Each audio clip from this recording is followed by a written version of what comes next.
It is June 22nd. Let's try to get a little smarter. We have to have a very strong border. If we don't, you'll have millions and millions of people that'll look what's happening today look like child's play.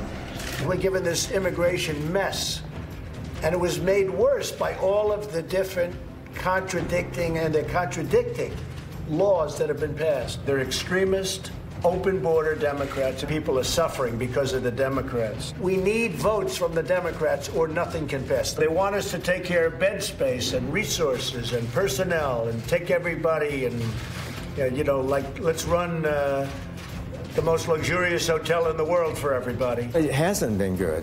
And the American people don't like the idea that we're separating families. We never really intended to do that. If you are smuggling a child, then we will prosecute you.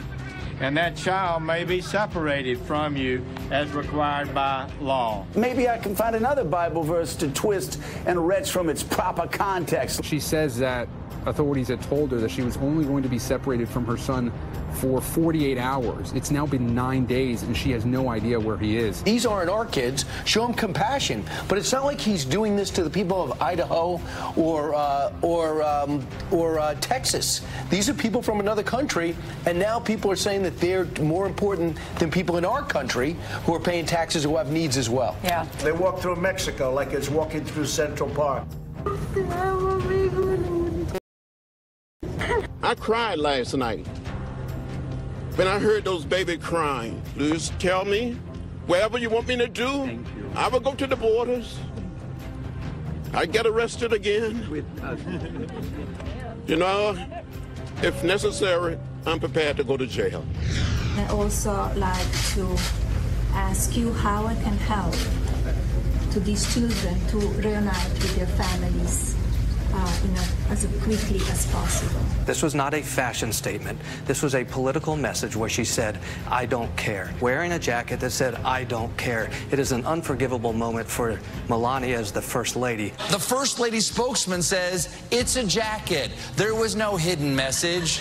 Right. It's definitely not hidden. Nobody knows exactly what to make of it. That was a lot to take on, and I just want to point something out to our colleagues over at Fox and Friends. I don't think there's anyone who is saying a life of a child in Idaho or Iowa means less than someone on the other side of the border. I think this is about humanity and the mistreatment of children. And if you are so worried about how every American child is treated, think about the money that is being blown, that is being spent, that is being flushed down a toilet for this political theater. If you want to address income inequality, take the tens of millions of dollars going to this self-created crisis and put it towards income inequality. Go put Wi-Fi in rural areas, workforce development programs, improving the education system. This, however, is noise and nonsense and a crisis created by the president. So please, with your propaganda that anyone is putting the life of a migrant child ahead of a life of an American child is simply nonsense. It's ignorant. It's stupid. It's wrong. Moving on. Chaos and contradiction at the border. NBC News about 500 of the 2,300 migrant children taken from their parents since May, well, they've been reunited. That is some good news. But it comes as the Pentagon announces it is preparing to shelter up to 20,000 migrant children in the coming months on 4 U.S. military bases. New York Times is reporting other federal agencies are giving conflicting explanations about how the shelters would be used and who would be housed there. It is unclear if parents would be staying there, too. But despite no clear protocol for reuniting the families, there is a glimmer of hope. The Associated Press reports federal agencies are now working to set up a centralized reunification process at a detention center in Texas. And what could be one of the best pieces of video to come out since we began seeing children in cages, this Guatemalan mom who was reuniting with her 7-year-old son this morning at the Baltimore airport. It was the first time they had seen one another in a month. They had been detained after crossing the border in Arizona. I want you to listen in. The Justice Department released the boy after she sued the government.